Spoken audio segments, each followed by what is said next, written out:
La enfermedad celíaca es una intolerancia que adquieren algunas personas que son genéticamente predispuestas, es decir, tienen que tener los genes para que reaccionen contra el gluten.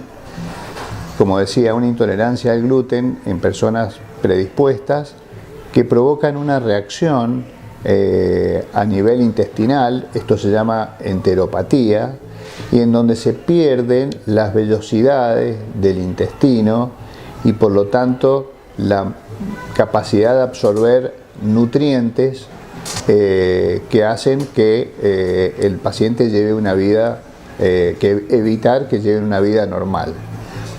Esta enfermedad también, como reacción al gluten, provoca otros procesos inflamatorios que no solamente se limitan a la parte digestiva, sino también a la parte osteomuscular, provocando osteoporosis y osteopenia en pacientes, a la parte neurológica, provocando cefaleas, mareos, trastornos de la marcha, depresión. También padece alteraciones en la parte sanguínea, como como anemias de distinto índole, alteraciones a nivel ginecológico, como son muchas veces la infertilidad en muchas pacientes y trastornos a nivel ginecológico. A nivel de piel también provocan algunas reacciones, como la dermatitis, como algunas alteraciones de caída del cabello, como la alopecia o como el vitiligo. Es decir, una serie de trastornos muy amplios, la sintomatología es muy amplia, y bueno, varios de estos signos nos pueden hablar sobre la pista y dar la pista sobre esta enfermedad. El paciente celíaco puede tener en general síntomas, los más frecuentes, los síntomas digestivos. Dentro de los síntomas digestivos, el más frecuente es la distensión abdominal, ya sea en niños o en adultos. Posteriormente también se agregan, por supuesto, la diarrea, como también la constipación. No es únicamente diarrea.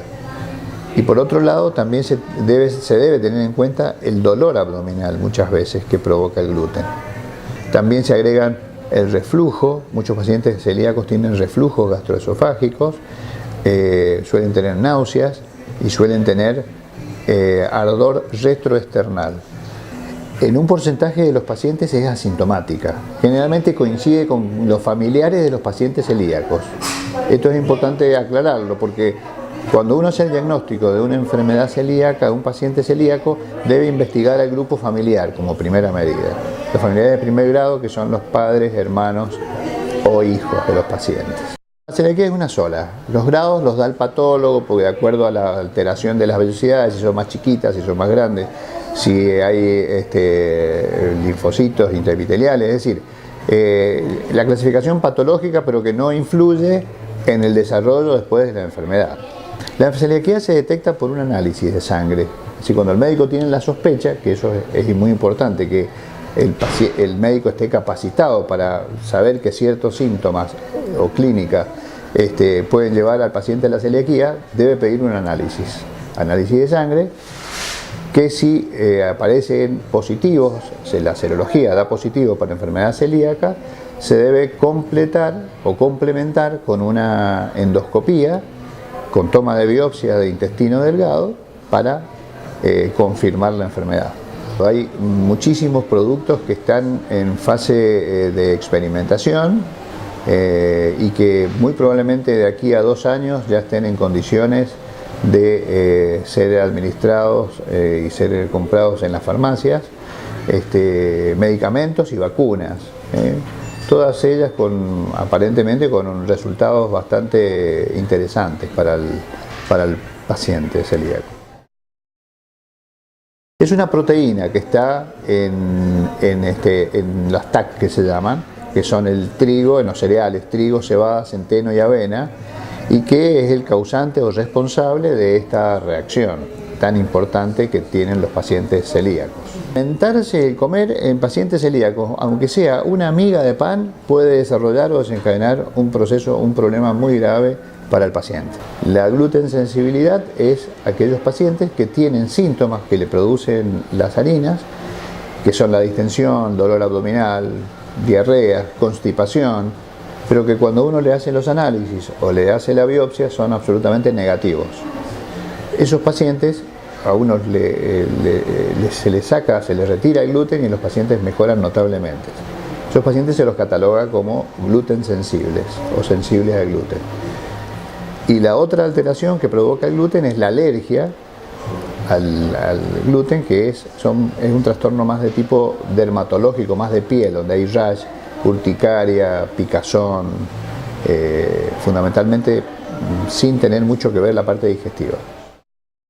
El programa consiste fundamentalmente, desde hace 11 años, en la detección, primero, de la enfermedad, llevar información a los colegas, a los médicos, para que sepan todos los trastornos que produce la enfermedad celíaca. Segundo, la detección de los pacientes. Tercero es el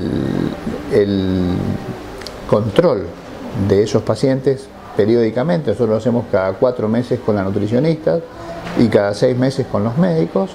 Llevar control de análisis, llevar controles de densitometría ósea, porque sabemos la afectación que tienen en los huesos los pacientes celíacos. Posteriormente, llevar información a los pacientes, eso es a través de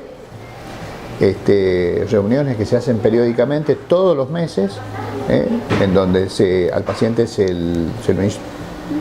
le da charlas, se le da las charlas nutricionales y se hacen también, se hacen talleres de alimentación, de comidas para celíacos. Y bueno, y hay un subsidio, que eso se da todos los meses para los pacientes celíacos, en donde para poder llegar a este subsidio tiene que cumplir con ciertos requisitos que se le imponen. Si el paciente celíaco tiene dudas con respecto al alimento que va a ingerir, que no sabe si tiene o no tiene gluten, es preferible no consumirlo.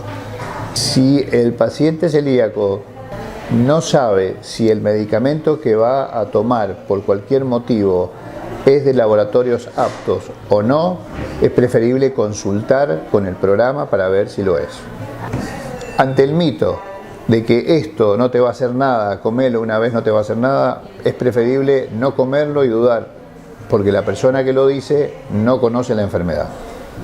Debemos tener cuidado con la utilización de elementos de aseo o champú que sean derivados de la avena o del trigo.